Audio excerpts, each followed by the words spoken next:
Christianity as we know it today in the continent of Africa was midwifed to us in the continent through Europe, through the missionaries.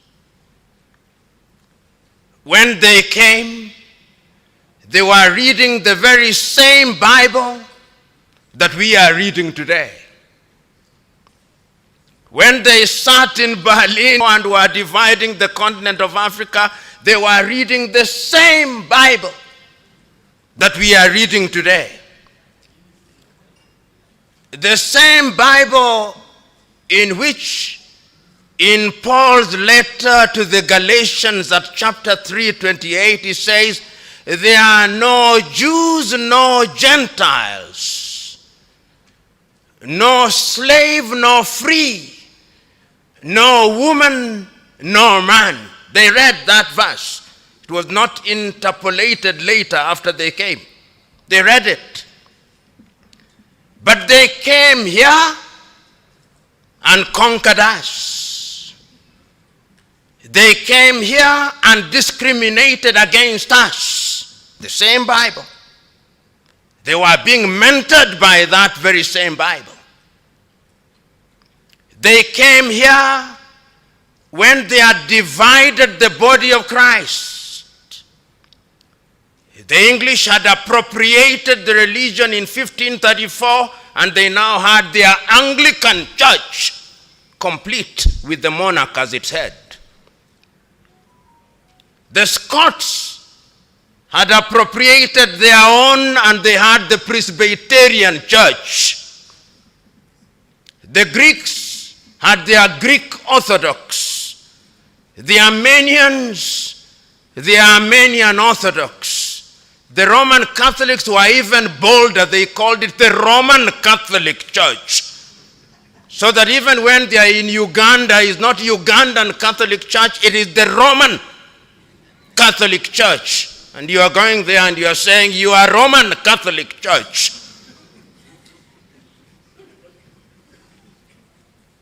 In apartheid South Africa, they are the Dutch Reformed Church, which became the foundation stone upon which apartheid was articulated in 1948 by Hendrik Verwoerd and his cohorts. So the Bible has been misused. Don't be cheated. Let's not be nice to each other because we are Christians. The Bible has been misused.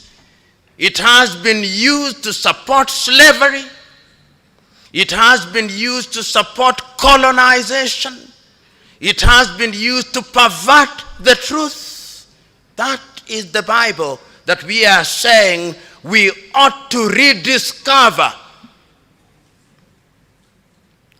So when we are gathered here as Christians and we are talking about rediscovery of mentorship in the Bible, we must have a spirit that is a questioning spirit. When His Grace was preaching to us, he said, we must always be nice before we are good. Not always. And I've always talked about two approaches to be found in the Bible. One is of John the Baptist and Herodias. It's a dangerous path where you go out into the public and condemn evil. The only thing that you must know is that when you follow that path, Salome will ask for your head. But there are circumstances when it is necessary. Then there are circumstances when it is necessary to follow the path that His Grace has suggested.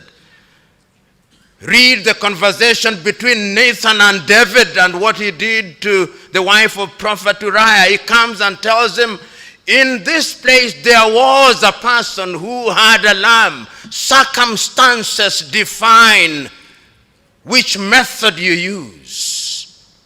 And in a forum such as this, we now live in a world where as Christians we are also very pretentious. We don't speak the truth as it ought to be spoken.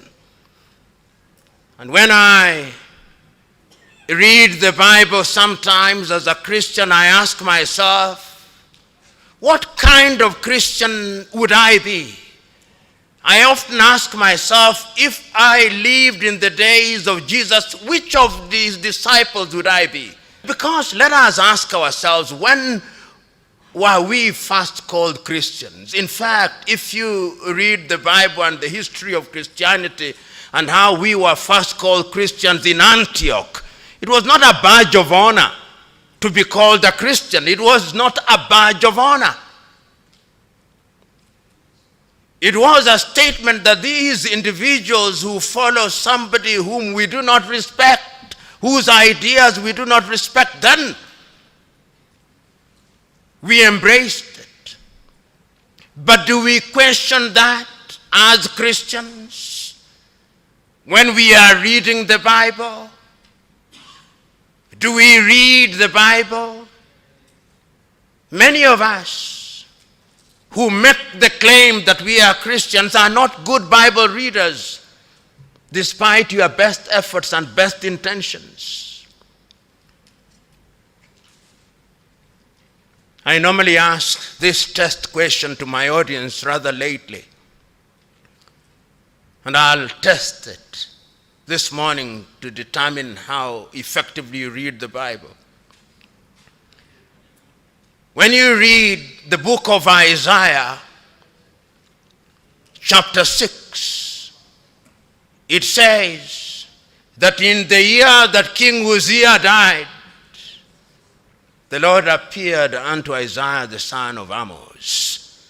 Then I ask Christians, and who is King Uzziah? They do not know. They have never read about him in the Chronicles because they are satisfied with what they are preached to and about. Christians don't read the Bible.